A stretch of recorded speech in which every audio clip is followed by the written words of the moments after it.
Last हमने consequences पढ़ लिए थे अनएम्प्लॉयमेंट के एंड कॉजेस भी पढ़ लिए थे, isn't it? Causes and consequences दोनों हो चुके थे।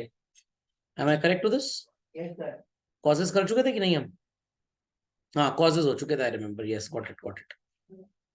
कॉजेस में कुछ बचा था क्या? हाँ, फिफ्थ पॉइंट तक हुआ था भाई, मेरे को लगा थोड़ा सा बचा था कि हाँ कैपिटल इंटेंसिव कर लिया था। चलिए आज कॉजेस कंप्लीट करके मेजर्स पढ़ेंगे कैसे अनएम्प्लॉयमेंट की प्रॉब्लम को up to a great extent we can reduce. So sixth point is what is known as defective education system. So हमारा जो एजुकेशन सिस्टम है children, do you think it is a job oriented education system? Absolutely not. You can pass classes one after the other, but ऐसी कोई education आपको school level पे नहीं दी जाती जिससे आप कोई जॉब कर पाए या कोई बिजनेस कर पाए। So we have this text titled as vocational education. अब वोकेशनल का मतलब ये नहीं था कि छुट्टी वो वेकेशन होता है, it is vocation. Vocation means related to some skill development.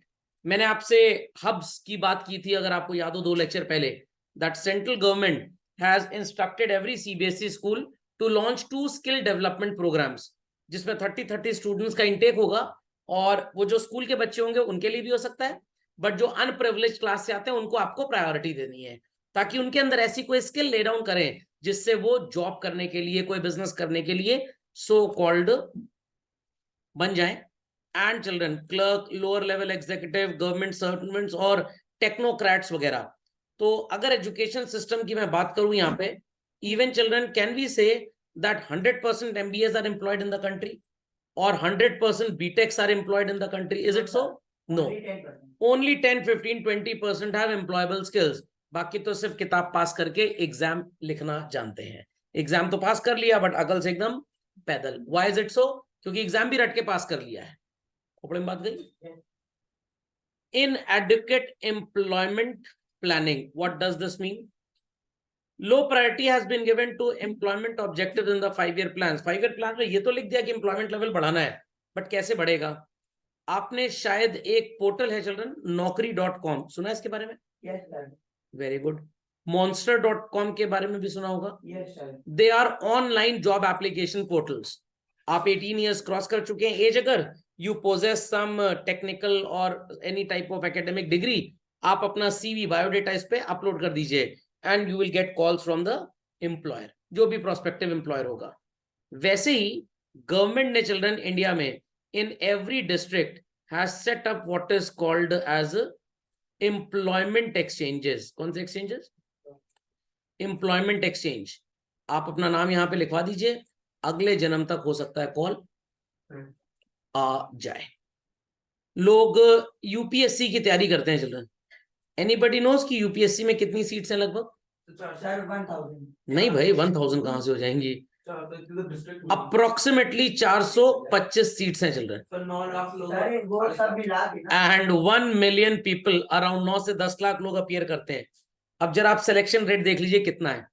अब मैं मान लेता हूं कि 9 लाख में 75% नॉन सीरियस हैं, बट एटलीस्ट लगभग 2 लाख लोग तो सीरियसली अपीयर कर रहे हैं।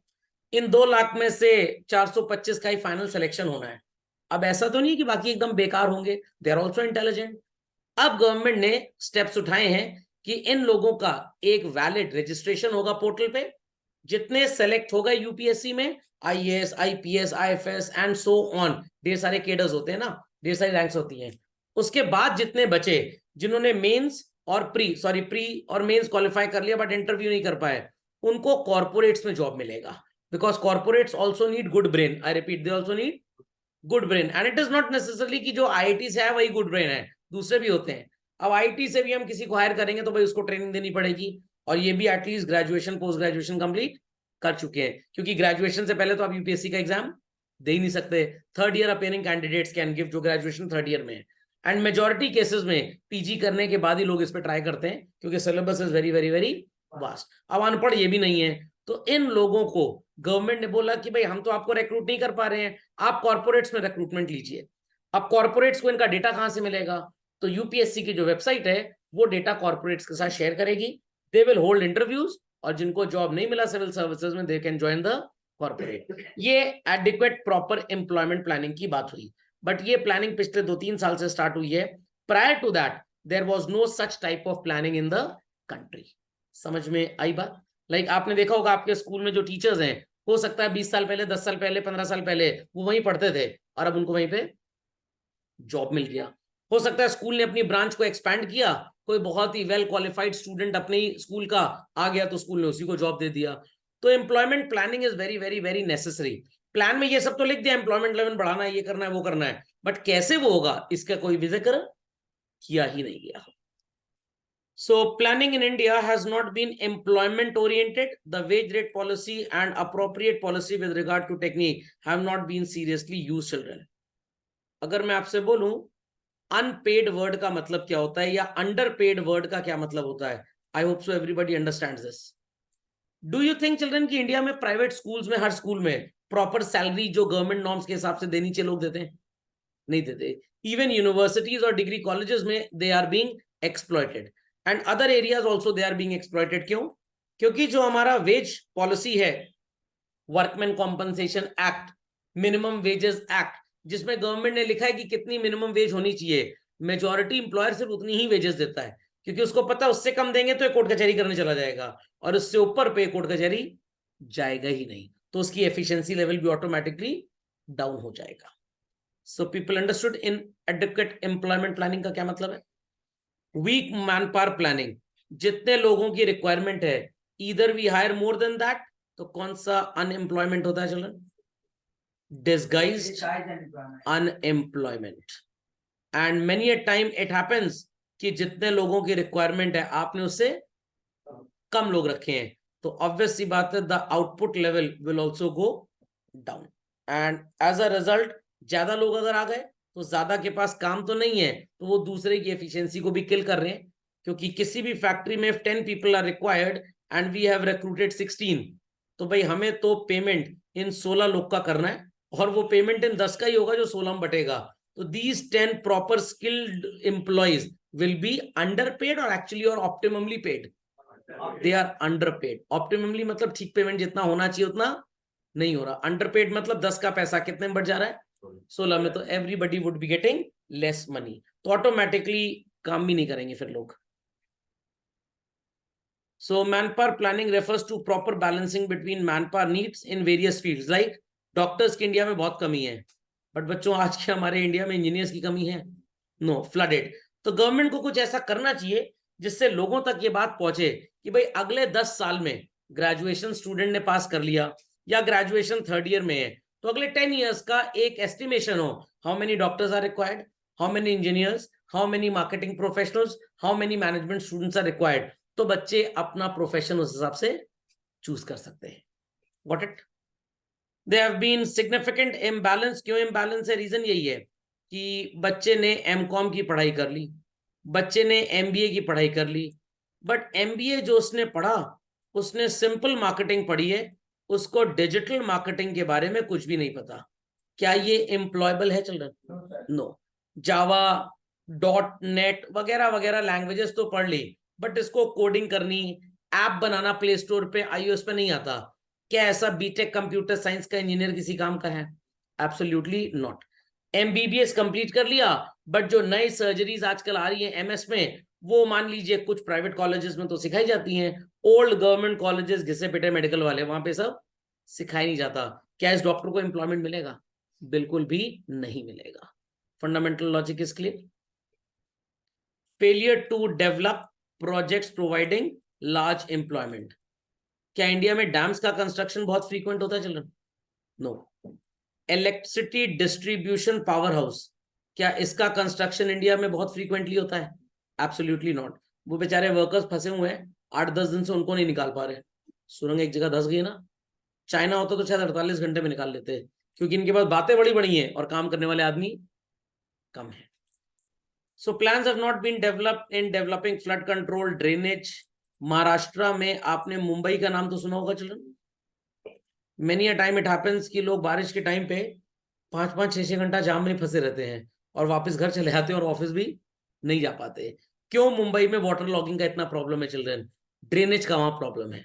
तो सर ड्रेन और बड़ी बना दें, जगह ही नहीं है, समुद्र है. और बहुत बड़ा ड्रेनेज सिस्टम अगर सी से कनेक्ट कर दिया तो सी वाटर पूरा शहर के अंदर चला आएगा, तो वो भी पॉसिबल प्रैक्टिकली नहीं है। Rural electrification is very less and other employment generating activities are operated at a very very very low scale. किसानों को इरिगेशन वगैरह करने के लिए समझाते भी हैं बट उनको समझ में कम आता है। सॉइल कंजर्वेशन की बात करते हैं तो वो मारपीट के गवर्नमेंट ऑफिसर को भगा देंगे, और वो पैसा तो गवर्नमेंट से लेते हैं खेती बाड़ी के लिए, बट कहां पे इन्वेस्ट कर देते हैं? बेटी की शादी करने में। तो क्या उससे कोई आउटकम होगा? नो। अभी हम एक चैप्टर पढ़ेंगे लास्ट में, comparison of India, China and Pakistan children. तो चाइना इंडिया में इसी वजह से आगे निकल गया। चाइना में कॉटेज इंडस्ट्रीज को बहुत बढ़ावा दिया गया। यहाँ पे अगर एक कोई छोटा बिजनेसमैन अपने घर से या सो कॉल्ड अपने घर के कोर्टयार्ड में इंडस्ट्री सेटअप कर लेता है और बड़े बिजनेस को कॉम्पीट करता है, तो बड़े बिजनेस की गवर्नमेंट अथॉरिटीज में, एजेंसीज में जान पहचान अच्छी होती है, वो ऐसे लीगल हर्डल्स क्रिएट कर देगा कि बेचारा छोटा इंसान बिजनेस कर ही ना पाए। Got it clear? आपने देखा होगा ठेले खुमचे वाले जो फास्ट फूड, स्ट्रीट फूड बेचते हैं, अ टाइम कम्स चलता रहता है इनका स्ट्रीट फूड, बट जब गवर्नमेंट को लगता है कि ये ट्रैफिक ऑब्स्ट्रक्ट कर रहे हैं तो गवर्नमेंट ऑर्डर पास करके इनको कहती है इनकी दुकानें हटाओ। तो अल्टीमेटली क्या होता है? वो बेचारे गरीब हो जाते हैं फिर से। माइग्रेशन ऑफ रूरल पॉपुलेशन, तो रूरल पॉपुलेशन बच्चों जब माइग्रेट कर जाएगी रूरल से अर्बन एरिया में, विच type of activities will be suffering? agricultural activities. Agricultural output will be very very very low. Jobs are not available for all of them in urban areas. तो जितने लोग rural area से शहर में आते हैं, क्या सबके लिए जॉब होता है? नो। और जब वो आएंगे शहर में और अगर उतना जॉब नहीं है तो they will act as a burden, और अगर उनको काम नहीं मिलेगा तो वो क्या करना चालू कर देंगे? All sort of illegal activities, chain snatching and all. अब कुछ बच्चे कहेंगे सर आप मजाक उड़ा रहे हैं, चेन स्नैचर का बड़ा प्रॉफिटेबल बिजनेस है। एक ड्रोन खरीद ले एक आदमी और देखें आंटी कब घर से बाहर निकली, और दूसरे को मोबाइल फोन से कम्युनिकेट करता रहे, और चेन स्नैचिंग कर लिया, फायदा। पुलिस पकड़ के ले गए तो भी फायदा, रहना खाना पीना जेल में सब फ्री है, डबल डबल खाना मिलता है, अनाज भी मिलता है, डंडा भी मिलता है। अंडरस्टैंडिंग? तो इस प्रोजेक्ट से थोड़ा दूर रहिएगा, खतरनाक टाइप का प्रोजेक्ट है। लेबर लॉज गवर्नमेंट में ऐसी हैं जो एग्जिस्टिंग वर्कर्स को गवर्नमेंट डिपार्टमेंट में एक्सप्लॉइट होने से प्रोटेक्ट कर भी पाती और नहीं भी। जिन एम्प्लॉयज की वेजेस बहुत ज्यादा है वो काम चोर काम नहीं करना चाहते हैं, और क्योंकि गवर्नमेंट एम्प्लॉई है, सरकारी दामाद हैं, तो क्या उनको ऑफिस से निकाला जा सकता है? नो, क्योंकि निकालने का कोई लॉजिक नहीं होता। अगर आप बोलें कि इसकी एफिशिएंसी कम है तो what is the parameter of determining efficiency? We do not have any parameter कि टीचर की क्वालिटी ऑफ टीचिंग क्या है, वो अच्छा पढ़ा रहा है, खराब पढ़ा रहा है, ये लोग तो समझ सकते हैं, बट क्या इसको साबित किया जा सकता है? 2 किलो अच्छा पढ़ा रहे हैं। हाँ, तो इसको आप साबित नहीं कर सकते ना। 2.5 सेंटीमीटर अच्छा पढ़ाया, 2 लीटर अच्छा पढ़ाया। अंडरस्टैंडिंग और नॉट? नहीं समझे बात को? और वैसे ही अगर एम्प्लॉयर एम्प्लॉय को एक्सप्लॉइट कर रहा है तो एम्प्लॉय के पास इस बात को साबित करने की कोई वजह नहीं है। अगर एम्प्लॉयर मान लीजिए 8,000 रुपए महीना अपने एम्प्लॉय को दे रहा है और एम्प्लॉय कह रहा है नहीं मेरी एफिशिएंसी तो 25,000 की है, how is going to prove? क्योंकि minimum wages act, workman compensation act, इन सारे कानूनों में एक मिनिमम वेज रेट लिखा है हर जॉब का, हम उतना तो आपको दे ही रहे हैं, बट उसमें ये नहीं लिखा कि काम कितनी देर कराना है। मतलब कहने का आपको जो हमने एम्प्लॉयमेंट दिया उसमें तो लिखा है कि 8 घंटे काम आप करेंगे, बट हमने काम इतना लाद दिया आपके ऊपर कि आप 10-11 आज से पहले ऑफिस से फ्री हो ही नहीं पाते। Got it? और अगर आप हमसे कहें कि हमको ओवर टाइम दिया जाए, एक्स्ट्रा चार्जेस, तो मैं कहूंगा नहीं ओवर टाइम तो नहीं दूंगा। आपने मेरे खिलाफ केस कर दिया कोर्ट में, मैं कोर्ट में बोलूंगा भाई इसकी एफिशिएंसी लेवल कम है, हमारा तो इतना काम है, बाकी इंप्लॉय कर लेते हैं, अगर ये नहीं कर पा रहे तो गलती इनकी है, हमारी नहीं है। बट अंदर ही अंदर सच्चाई क्या है? जो काम 10 घंटे में हो सकता है हमने उसको 7 घंटे में करने को बोला, तो एम्प्लॉय तो कर नहीं पाएगा, तो ऑटोमेटिकली हम उसको ओवर टाइम भी नहीं देंगे क्योंकि कानून हमें प्रोटेक्ट कर रहा है। Understood this point? Itika Tusha any query? People on the hot seat any query? No sir. समझ में आ गया? चलिए, so all the causes are well understood children. चलो, put the next heading in your copies. Measures to remove unemployment.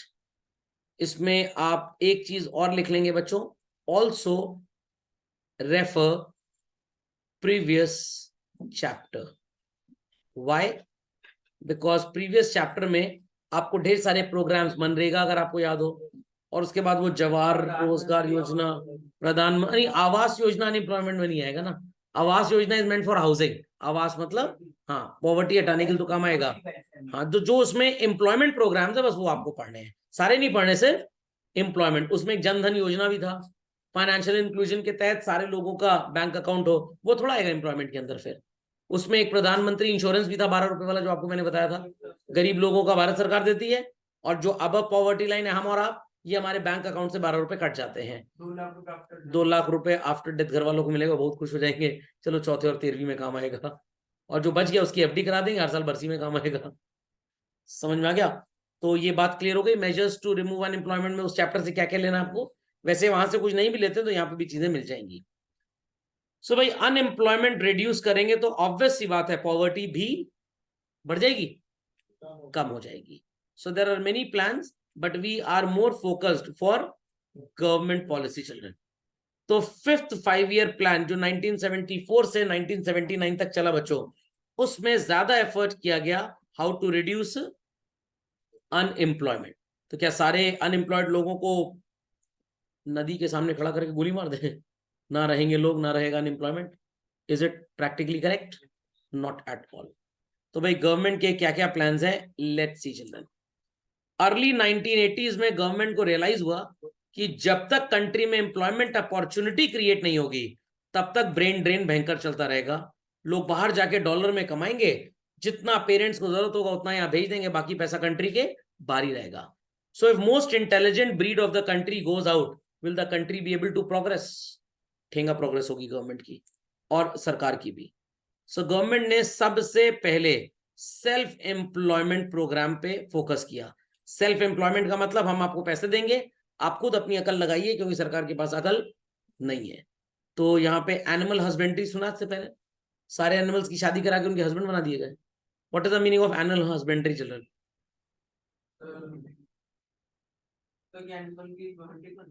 नहीं नहीं नहीं, animal की हंटिंग नहीं करना। जैसे मछली पालन होता है, व्हाट इट, पोल्ट्री फार्म आपने खोल लिया, simple dairy products and all that. Fishery, horticulture were encourage to provide employment opportunities. But जब यहाँ, अरे ये फूल पौधों वाला, गॉट इट क्लियर। तो जब लोगों को तरक्की मिलनी स्टार्ट हुई, गवर्नमेंट ने इनके ऊपर टैक्स लगाना चालू कर दिया। तो जो रिच थे वो तो टैक्स के इम्प्लीकेशन से कुछ इफेक्ट उनको नहीं पड़ा, बट जो गरीब थे वो बेचारे स्टैंड अप होना ही सीखे थे कि आपने वापस से उनको दबा दिया। So at the same time cottage and small industries were also develop. But China की गवर्नमेंट ने काफी प्रमोट किया कि अगर आप एक कारपेंटर है तो अपने घर के कोर्टयार्ड में एक छोटी सी कारपेंट्री खोल लीजिए। बट इंडिया में काफी इन पे रेस्ट्रिक्शन था due to the domination of rich businessman, क्योंकि उनको पता था कि भाई ये हमारे कंपटीशन के खिलाफ आ जाएगा, मतलब हमारे हमसे कॉम्पीट करने लग जाएगा, तो हम कभी भी पनप नहीं पाएंगे। Okay. Government also emphasise for the need of involving appropriate technology, और इसके लिए इन्वेस्टमेंट करने की बात की। अभी बच्चों आपने सुना होगा शायद क्रिप्टो करेंसी के नाम, सुना है सबने? क्या होता है, मैंने शायद आपको किसी लेक्चर में थोड़ा सा बताया था। डिजिट्स आर क्रिएटेड, वो पैसे की तरह काम करते हैं। अब गवर्नमेंट सोच रही है कि अगर क्रिप्टो करेंसी का बोलबाला ज्यादा हो गया तो हमारे इंडियन रुपी पे लोगों का भरोसा उठ जाएगा। इट्स जस्ट लाइक दैट कि आपका मोहल्ला सेल्फ सफिशिएंट है, किसान खेती भी करता है, किसी ने स्कूल भी खोला है, किसी ने कपड़े की, जूते की, दवाई की दुकान भी खोली है। You are not dependent on government. आपने अपना एक पैरेलल इकोनॉमिक सिस्टम स्टार्ट कर दिया और एक अपनी करेंसी बना दी, और करेंसी का नाम रख दिया कॉम्पे। क्या नाम रख दिया? कॉम्पे। जैसे रुपए है ना, रुपए कार्ड, रुपी है, आपका कॉमी हो गया, कॉमी करेंसी हो गई मान लीजिए। ये करेंसी सिर्फ आपके मोहल्ले में ही चलती है। क्या गवर्नमेंट इसको अलाउ करेगी? नो। गवर्नमेंट कहेगी आज करेंसी चलेगी, कल को एक्सपोर्ट करेंगे अपनी करेंसी में, और हमारे हाथ से पूरा का पूरा कंट्रोल इस मोहल्ले का छूट जाएगा, और फिर ये कंट्री बना देंगे। समझ में आ गया? और सारा ज्ञान सौरभ सर ने दिया, ये कहेंगे हमको प्रेसिडेंट या प्राइम मिनिस्टर बनाओ यहाँ का। अंडरस्टैंडिंग? तो गवर्नमेंट इस तरह की एक्टिविटीज को बढ़ावा बिल्कुल नहीं देगी। तो गवर्नमेंट को डर लग रहा है क्रिप्टो करेंसी से इंडिया में, और एकदम बहुत बड़ी सच्चाई है, क्योंकि crypto currency is a parallel currency. I repeat, it is a parallel currency. मान लीजिए कि आपने घर से थोड़ा सा गोल्ड निकाला, उस गोल्ड को आप तनिष्क में ले गए, तनिष्क वालों ने उस 100 ग्राम के गोल्ड के टुकड़े के 0.1 ग्राम के ढेर सारे टुकड़े बना दिए। ढेर सारे। वो टुकड़े, एक एक टुकड़ा बच्चों मान लीजिए 5-5 हजार रुपए का है। कितने का? 5-5 हजार का। Is that clear?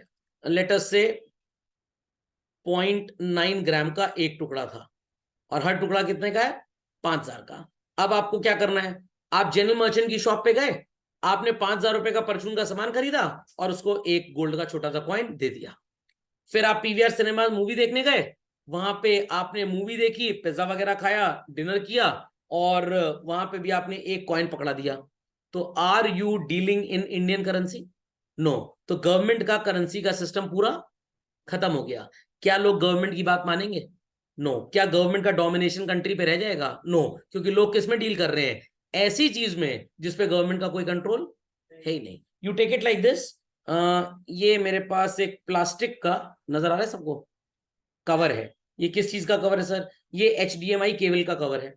तो अब इसी HDMI केबल के कवर को अगर हमारी पूरी सिटी में करेंसी मान ली जाए 10 रुपए, तो हम इसको बनाए अपनी फैक्ट्री में और ये बाजार में कितने में चलेगा?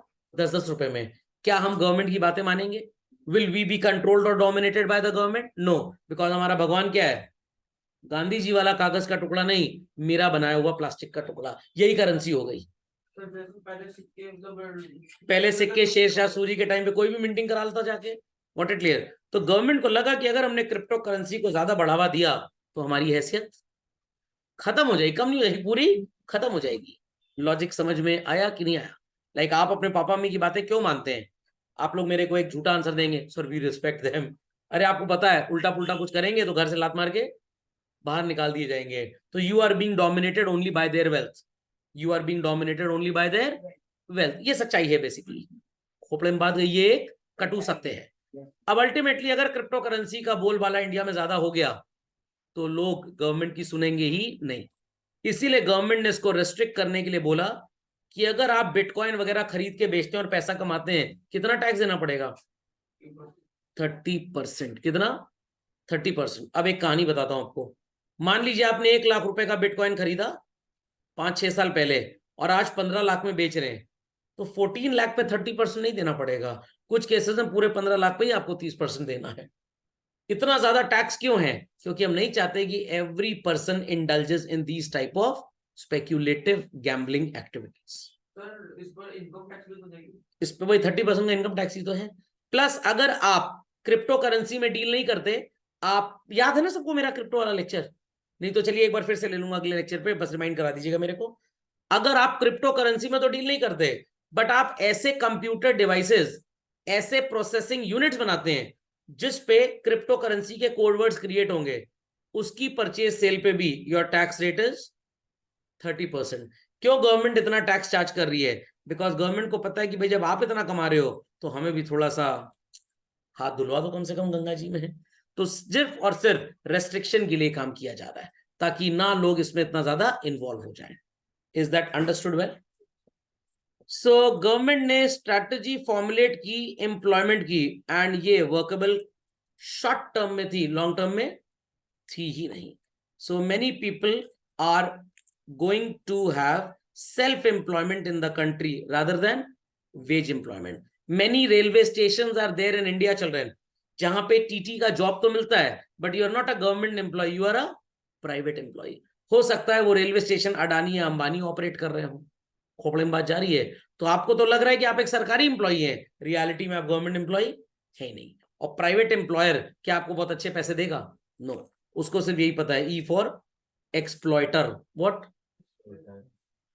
समझ में आ गया? सो लॉन्ग रन रेमेडीज क्या है अनएम्प्लॉयमेंट की? तो यहाँ पे मेजर्स टू रिमूव में unable to see any method children. तो आपको एग्जाम में अगर पूछा जाए नेम और डिफाइन और explain certain methods for removal of unemployment और अनएम्प्लॉयमेंट इरेडिकेशन, तो जो आपने पॉवर्टी वाले चैप्टर में पढ़े थे आपको वही लिख के आने हैं। सारे नहीं, जो फोकस टू अनएम्प्लॉयमेंट थे सिर्फ वही वाले लिख के आने हैं। समझ गए? चलिए, long run remedies for unemployment. Unemployment को लॉन्ग टर्म में सुधारने के लिए क्या करना पड़ेगा? Copy the heading fast. चलिए, पहला, high rate of economic growth. बच्चों, इकोनॉमिक ग्रोथ का रेट अगर हाई होगा तो ऑब्वियस सी बात है जो हमारा बिजनेस होगा वो ग्रो भी हाई रेट से करेगा। और अगर बिजनेस ग्रो कर रहा है, एक्सपैंड कर रहा है children, Will robots be employed for managing the expanding businesses? Will robots be employed? No. हमको चाहिए land, labor, capital and entrepreneur. Khopde में बात गई. तो आपको चाहिए लोग काम करने वाले. तो अगर ग्रोथ रेट कंट्री का हाई होगा तो एम्प्लॉयमेंट लेवल भी हाई होगा and poverty will accordingly reduce. So planning commission of India ने क्या सजेस्ट किया? अब तो प्लानिंग कमीशन है ही नहीं, खैर पता नहीं क्यों बकवास पढ़ाते हैं ऐसी वाले, मेरी समझ में ना आई. First point children, more emphasis on areas having high employment potential. Government को बहुत ज्यादा पोटेंशियल आजकल किस एरिया में नजर आ रहा है बच्चों? टूरिज्म. इसीलिए वो उज्जैन में महाकाल कॉरिडोर, वाराणसी में काशी विश्वनाथ कॉरिडोर, अभी मथुरा में बनने वाला है. What it clear? क्यों ये टूरिज्म इंडस्ट्री को बढ़ावा दे रहे हैं? बिकॉज यहाँ पे अब लोगों का इंक्लिनेशन बहुत ज्यादा है. What it clear? 2 दिन की छुट्टी होती है, लोग घूमने टहलने चले जाते हैं. क्लास हो ना हो कोई फर्क नहीं पड़ता, 33 नंबर ही लाना है पास होने के लिए. कौन सबको आईएएस बनना है? Is that clear? So this is the reason basically. Second point, children. More commodities should be produced which have high employment intensity. अभी recently अगर आपने सुना हो चिल्ड्रन, लैपटॉप्स का जो चाइना से और जापान वगैरह से इंपोर्ट होता है चिल्ड्रन, गवर्नमेंट ने उस पर बैन लगा दिया क्योंकि इसकी खपत इंडिया में बहुत ज्यादा है. पहले तो हमारी कंट्री में वो जो चिप्स नहीं होती, आलू के चिप्स नहीं, circuit chips, devices, integrated circuits, ICs, ये बनते ही नहीं थे, तो मजबूरी थी कि इंपोर्ट करना है. बट अब गवर्नमेंट ने फैसिलिटीज इंडिया में प्रोवाइड कर दी हैं, तो गवर्नमेंट कह रही है बिजनेसमैन को, मतलब हमारी इंडियन गवर्नमेंट, कि आप यहीं पे फैक्ट्री लगाइए, यहीं पे लैपटॉप बनाइए, ताकि जो लैपटॉप आने पे इंपोर्ट ड्यूटी बचती है, मतलब लगती है, वो बच जाए. और एम्प्लॉयमेंट कहाँ जनरेट होगा? जब इंडिया में बनने लग जाएगा तो इंडिया के अंदर. और इंडिया में जब एम्प्लॉयमेंट जनरेट होगा तो अल्टीमेटली कंट्री कौन सी ग्रो करेगी? इंडिया, या जिससे इंपोर्ट कर रहे हैं हम? India. Third point, use production technique with high employment potential. ऐसी टेक्निक यूज करिए जिससे एम्प्लॉयमेंट ज्यादा से ज्यादा हो. तो इंडिया के केस में चिल्ड्रन कौन सी टेक्निक होनी चाहिए? कैपिटल इंटेंसिव और लेबर इंटेंसिव? Labour intensive. अब सर ये क्या होता है फिस्कल पॉलिसी और मॉनेटरी पॉलिसी? कब कितनी करेंसी छाप के मार्केट में देनी है, it is being decided by RBI in consultation with ministry of finance. इस तरह की पॉलिसी को क्या बोलते हैं? Monetary. When to impose how much tax on the income of the people, this policy is called as fiscal policy. तो ऐसी policies हम बनाएं जिससे एम्प्लॉयमेंट लेवल बढ़ जाए. Please copy this children. Why Modi ji keeps on traveling around the world, children? उन्हें पसंद है घूमना. Very good, excellent. एक बात तो है भाई, एक्सटर्नल सोशल रिलेशंस अच्छे हो जाएं, ताकि हमें अगर गाजा की तरह कोई अटैक करे तो हमारे पास ठीक ठाक दोस्ती होनी चाहिए, उसको बुला के ले आएंगे. Second reason children, to bring business in India. वहां जाके लोगों को बताएंगे कि भाई हमारे यहाँ पॉपुलेशन वर्ल्ड में कंपेरेटिवली सबसे ज्यादा है, तो our labour is very cheap. हमारी जो पॉपुलेशन है that is highly adaptable to the change. किसी भी चीज को सीख बहुत जल्दी जाते हैं. अंग्रेजों को तो मैथ्स ही नहीं आती है, 2+5 बोल दीजिए 3 बार सोचेंगे. मैं मजाक नहीं कर रहा हूं, एकदम सच्चाई है चिल्ड्रन. आप यूएस की बात कर लीजिए, यूके की बात कर लीजिए. अब आपका जवाब होगा, sir then why they are business tycoons? भाई राजा का बेटा बेकारी तो नहीं होगा ना, तो they have money, they are capitalist basically. पैसे के बेसिस पे हर टेक्नोलॉजी को, हर चीज को खरीद लेते हैं. Got it? तो आप शायद ये जानते होंगे कि विंडोज माइक्रोसॉफ्ट कॉर्पोरेशन का है, और ये कंपनी किसकी है? बिल गेट्स की है. और विंडोज भी किसने बनाया था? बिल गेट्स ने बनाया था. सब झूठ है बच्चों, ऐसा कुछ नहीं था. वो जॉब करते थे अपने दोस्त की कंपनी में. उन्होंने सबसे पहले बनाया था डिस्क ऑपरेटिंग सिस्टम, जिसको क्या बोलते थे? डॉस. काली स्क्रीन पे कमांड्स लिखने होते थे. उसके बाद एडवांसमेंट होता गया, तो उन्होंने अपने दोस्त को बोला कि भाई कुछ और बेटर करते हैं. उनके दोस्त भाई साहब निकल लिए और कंपनी पूरी उनको फ्री में मिल गई. तो रियलिटी इज समथिंग एल्स, और जो दुनिया को दिखाया जाता है दैट इज समथिंग एल्स. तो इंडिया में जब इन्वेस्टमेंट आएगा, बच्चों को जबरदस्ती पैसा देके खरीदा है, उनके प्लान है। और हाँ सिंपल सी बात है, और काफी चीजें आपको नजर आती होंगी विंडोज में, या अगर आपने कभी पढ़ा हो, अरे तो बहुत बढ़िया बहुत बढ़िया है, बट हो सकता है वो इंडिया के ही किसी कंप्यूटर प्रोग्रामिंग ने डेवलप किया, बट क्योंकि उनके पास कोई असिस्टेंस नहीं है पैसे का कि वो मार्केटिंग कर पाए अपने एप्लीकेशन की, तो it is bought by Microsoft. समझ में आ गया? तो अगर आप कभी मौका लगे यूएसए जाएं, तो वहां पे वो जगह है ना सिलिकॉन वैली, जहां पे इन सब के ऑफिसेज हैं, माइक्रोसॉफ्ट में children 65% people who are employed are Asians, और इसमें अराउंड 70 to 80% आर रफली इंडियन सिटीजन, या तो इंडियन ओरिजिन के हैं या तो इंडिया में ही पैदा हुए, बाद में वो नौकरी करने चले गए, just for the sake of earning huge money. Now government in India has plans कि भाई इंडिया में आप प्लांट लगाइए, इंडिया में फैक्ट्री लगाइए, ताकि आपकी तरक्की भी हो एज वेल एज हमारी भी हो। Got it? तो investment in road building, bridge building, construction of house, schools, flood control and development projects, इन सारी चीजों से क्या मिलता है बच्चों? Opportunities for work as such. अब अगर यहाँ पे रोड ही अच्छी नहीं है, क्या फॉरेन टूरिस्ट इंडिया आएगा? बिल्कुल नहीं आएगा। Third point, development of agriculture. अब कुछ लोग बोलते हैं सर एग्रीकल्चर के डेवलपमेंट से क्या फायदा होगा? भाई जब रॉ मटेरियल नहीं होगा, क्या आप आगे उसको प्रोसेस कर पाएंगे? बिल्कुल नहीं। सो यहाँ पे प्रॉब्लम क्या है बच्चों? एग्रीकल्चर अनएम्प्लॉयमेंट किस तरह का होता है? डिस्गाइज, जितने लोगों की रिक्वायरमेंट है उससे भी कहीं ज्यादा काम कर रहे हैं। तो what are the main measures for development of agriculture? First point, सबने ये हेडिंग लिख ली कि नहीं कॉपी में भाई? पक्का?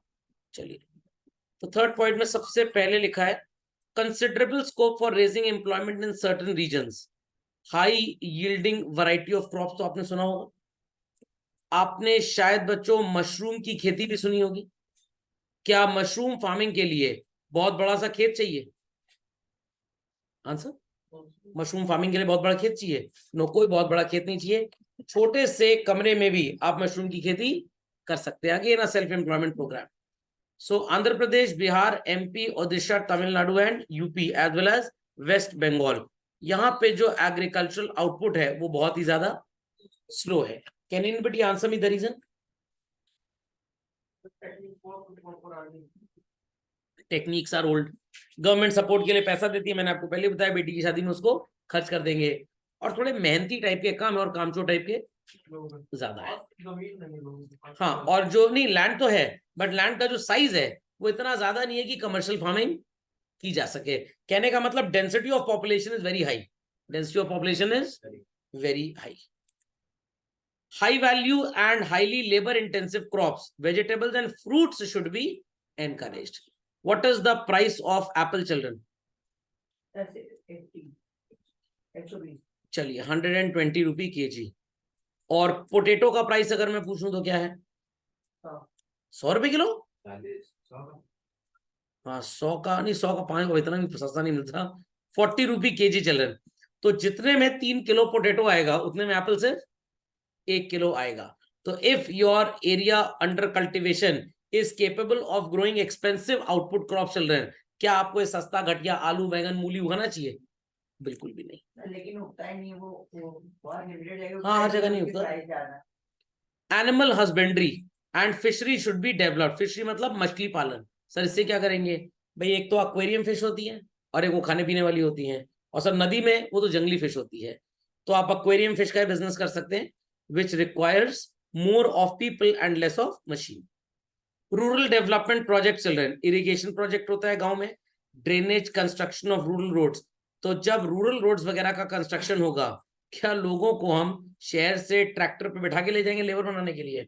No, workers will be hired from where? City. क्यों? गांव में काम चल रहा है ना। ये तो मैंने बोला, क्या हम शहर से लेबर को उठा के ले जाएंगे? नो, क्या करेंगे? Simple as that. तो विलेज लेवल पे जो आउटपुट होगा वो पड़ेगा।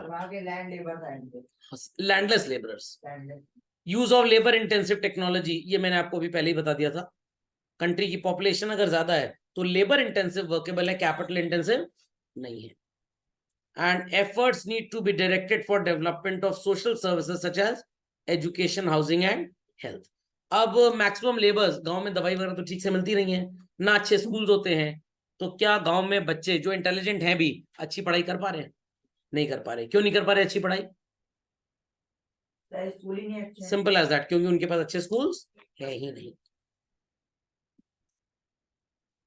समझिए बात को। More industries should be set up, children, in rural backward areas or in so-called urban areas. Rural backward area, एक तो वहां के लोगों को एम्प्लॉयमेंट मिल जाएगा, और बिजनेसमैन जो वहां फैक्ट्री लगा के बैठा है बच्चों, उसकी भी कॉस्ट ऑफ आउटपुट बहुत कम हो जाएगी। सो processing industries could be set up, rice, cotton ginning, milk products, jute products etcetera. Small scale industries could be encourage, इससे एम्प्लॉयमेंट अपॉर्चुनिटी इंडिविजुअल लोगों के अंदर ज्यादा आ जाएगी। कैसे आएगी? इन्हें देने पड़ेंगे गवर्नमेंट को इजी, एकदम लीस्ट रेट ऑफ इंटरेस्ट पे लोन, तब लोगों को पैसा मिलेगा। मान लीजिए कि भाई गवर्नमेंट ने 20,000 रुपए दे दिए, अब कोई पर्सन है बहुत पढ़ लिखा तो है नहीं, बट उसने 20,000 रुपए में कार वॉशर खरीद लिया बॉश का 12,000 का, समझ में आ गया, और पहले महीने का 8,000 का उसका दुकान का किराया हो गया। अब डेली 5-10 गाड़ियां आती हैं, डेली का 3-4 हजार रुपए वो कमा लेता है, तो 30 दिन में कितना कमा लेगा? लगभग 1 लाख रुपए। उससे और बड़ा बिजनेस स्टार्ट कर देगा। Decentralisation, I hope so everybody must have heard this word, centralisation children. अब इसका मीनिंग मैं आपको समझा देता हूं। टेक एन एग्जाम्पल, हाँ कंसंट्रेशन। टेक एन एग्जाम्पल कि आपके घर में शादी है और सारा डिसीजन दादी माँ ही लेंगी और कोई नहीं लेगा, सेंट्रलाइजेशन। बट डिसीजन घर में सब लोग लेंगे, किसी एक का नहीं होगा, it is decentralisation. If I say tomorrow class is suppose to be held at this time, I am least bothered कि आपका डिसीजन या चॉइस क्या था, तो उसे क्या बोलेंगे? सेंट्रलाइजेशन। वीटो पावर यूज कर लेना। बट जहां पे मैं बोलूं कि भाई अपना स्कूल का टाइम बता दीजिए, accordingly I will keep the class, that will be called as what, children? Decentralization. Got it? So decentralization अगर होगा तो इंडस्ट्रीज एक पर्टिकुलर कंसंट्रेटेड एरिया से हट के कहीं और जाएगी। जहां इंडस्ट्री चली गई वहां पे एम्प्लॉयमेंट बढ़ गया। People understood what I want to say? जैसे maximum iron and steel plants, children, India के कहां पे लोकेटेड है? बोकारो में। असम में स्टील प्लांट नहीं मिलेगा। हाँ, बोकारो आपको वहीं पे मिलेगा ना। हाँ, रौरकेला। अब ये नहीं कि रौरकेला मतलब वहाँ केला खा लेंगे रोर करने लग जाएंगे, नो, ऐसा नहीं है। तो ज्यादातर स्टील प्लांट्स यहाँ पे हैं, तो जिसको भी सेक्टर में जॉब करना है वो कहाँ जाएगा बच्चों? बोकारो, रौरकेला, यही जाएगा। अब यहाँ पे तो एम्प्लॉयमेंट बहुत है, बट दूसरी जगह पे जमीन खाली है बट वहां एम्प्लॉयमेंट नहीं है, तो गवर्नमेंट इन्हें रिक्वेस्ट कर सकती है कि हम आपको ऑफर देंगे 10 साल तक हम आपसे कोई टैक्स नहीं लेंगे, आप अपना प्लांट जो नया खोलना चाहते हैं वो किसी बैकवर्ड एरिया में खोलिए, ताकि उसका भी थोड़ा सा अपग्रेडेशन हो जाए।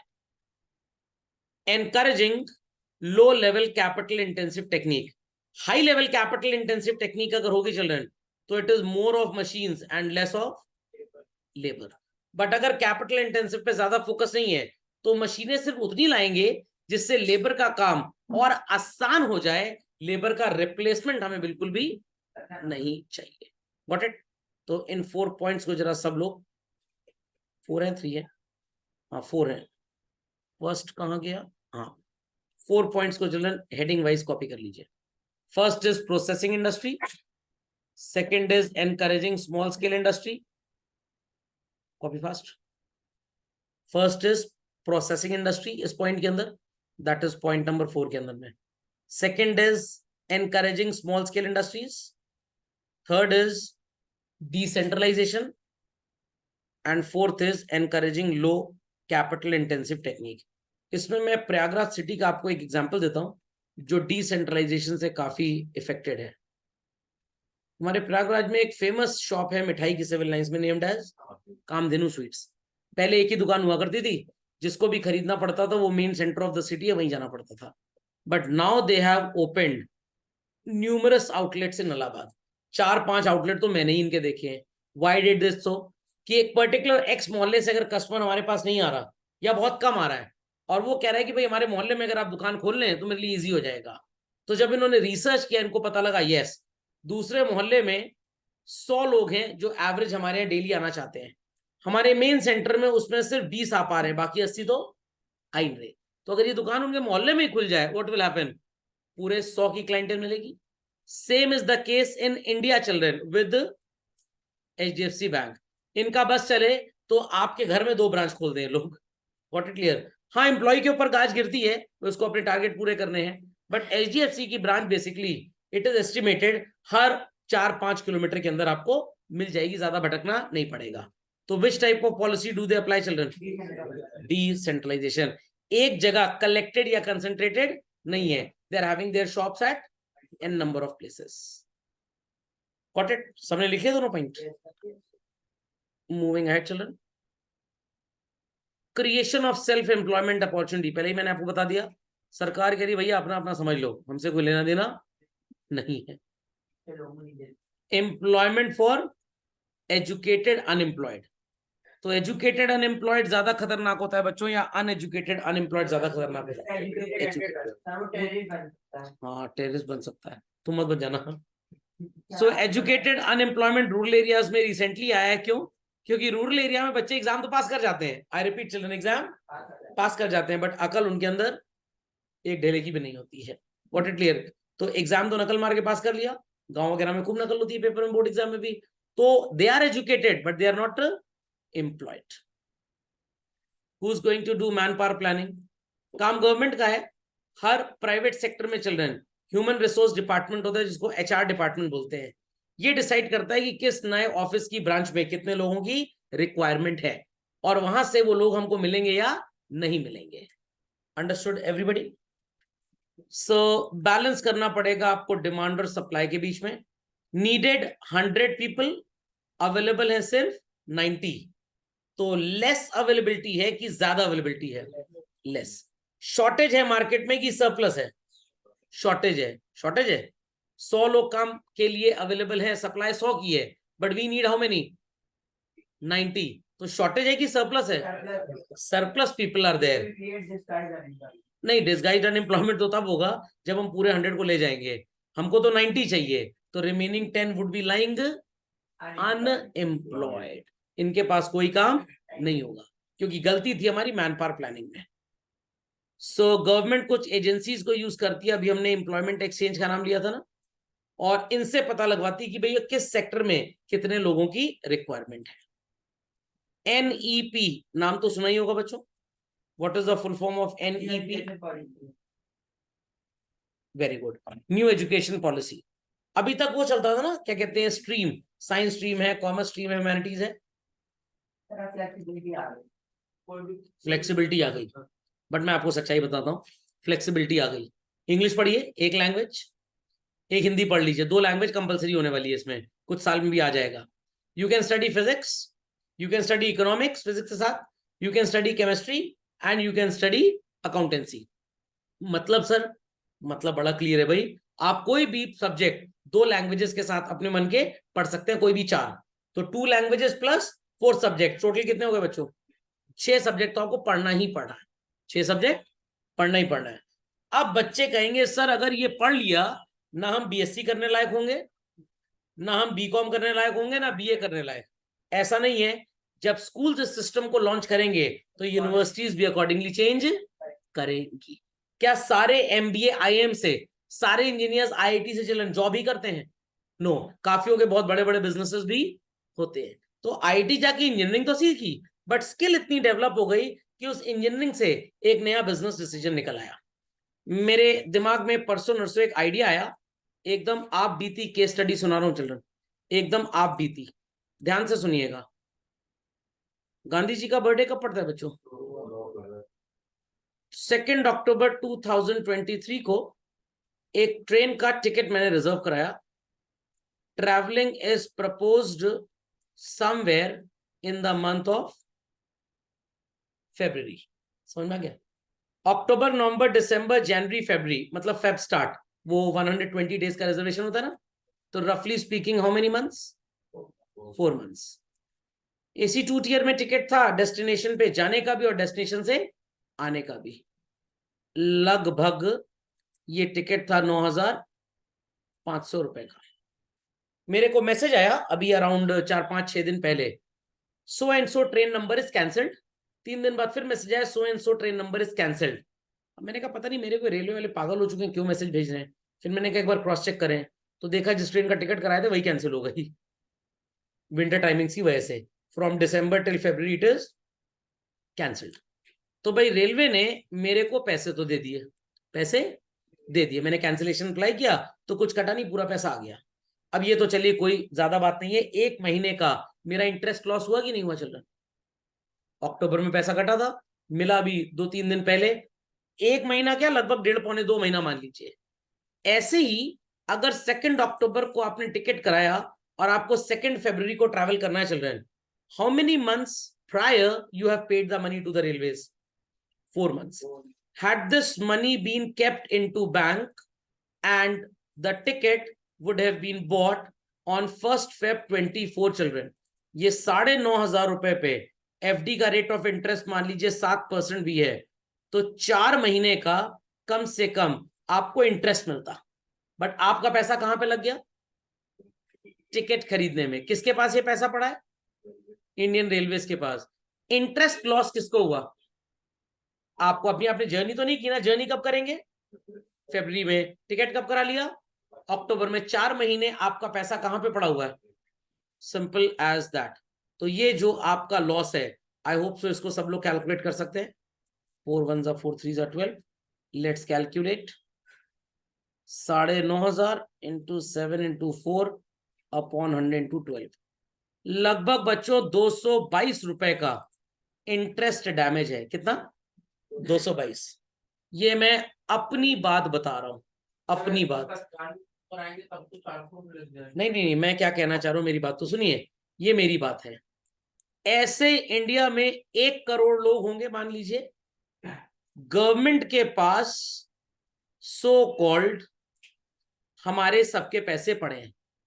222 करोड़ रुपए का नुकसान है लोगों का, 222 करोड़ का। और इंडियन रेलवेज को ये पैसा बिना इंटरेस्ट के इस्तेमाल करने का मौका मिल रहा है। कितना? 222 करोड़। इसके खिलाफ किसी ने आवाज नहीं उठाई।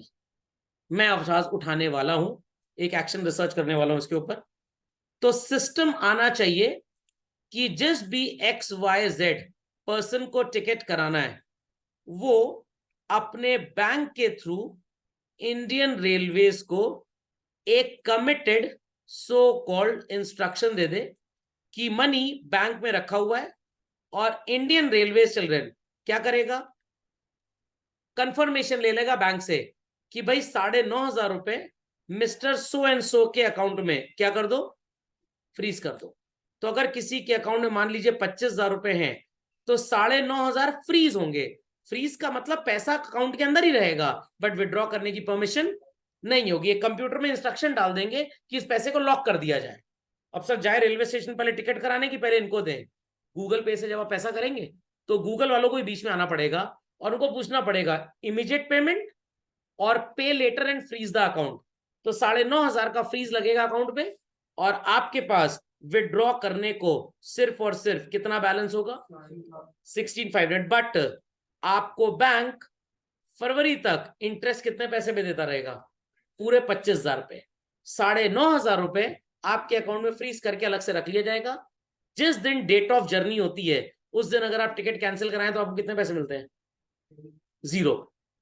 1 फेब के एक दिन पहले, दैट इज 31 जनवरी को, इंडियन रेलवेज के अकाउंट में ये पैसा प्रैक्टिकली ट्रांसफर कर दिया जाएगा। तो आपने क्या 4 महीने का इंटरेस्ट लॉस खोया? नो। इसको बोलना चाहिए ticket applied through blocked account. What?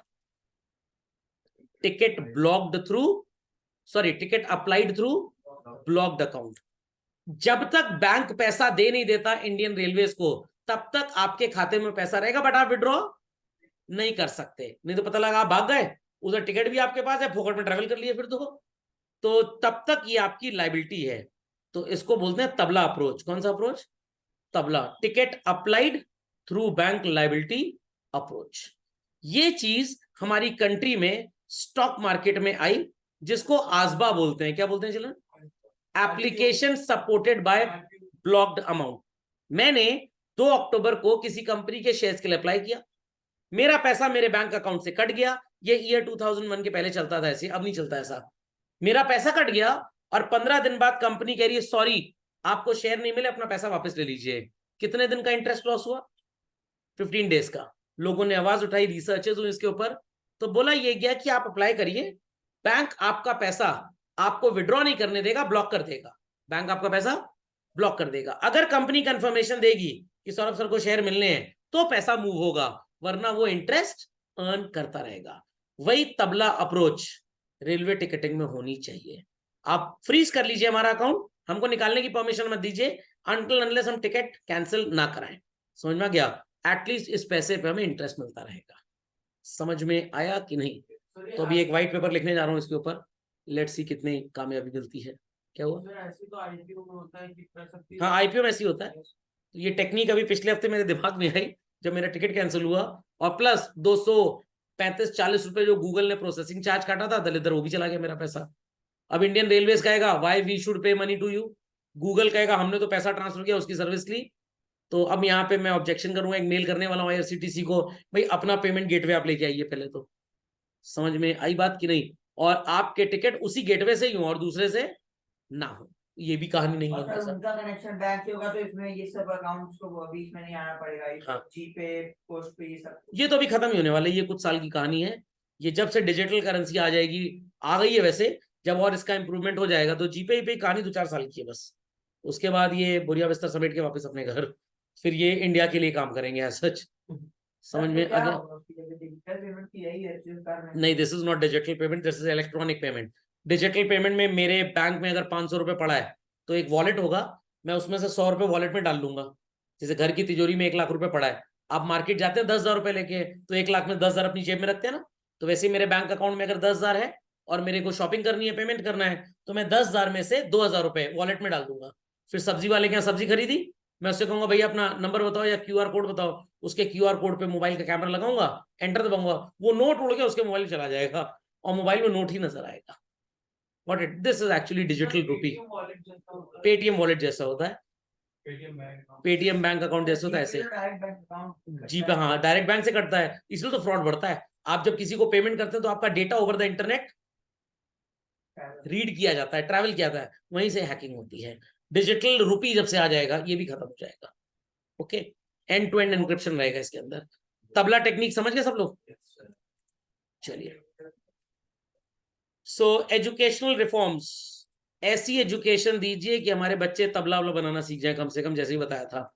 So vocational level होना चाहिए, मतलब स्किलफुल बेस्ड एजुकेशन होनी चाहिए।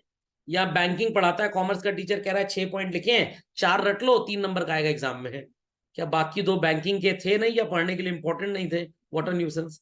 तो it is better send child to the bank और उससे को जाओ देख के आओ कि वहां पे क्या हालचाल चल रहा है, कितने तरह के अकाउंट है, वो बैंकिंग ऑटोमेटिकली सीख जाएगा। What it greater emphasis on skill formation, same point है चिल्ड्रन। स्किल हब्स वाला एग्जांपल दिया था ना आपको। चलिए, सो इसी के साथ हमारा अनएम्प्लॉयमेंट चैप्टर होता है तो बचा है। इस PDF में तो जितना मेरे को मिला था मैंने पढ़ा दिया।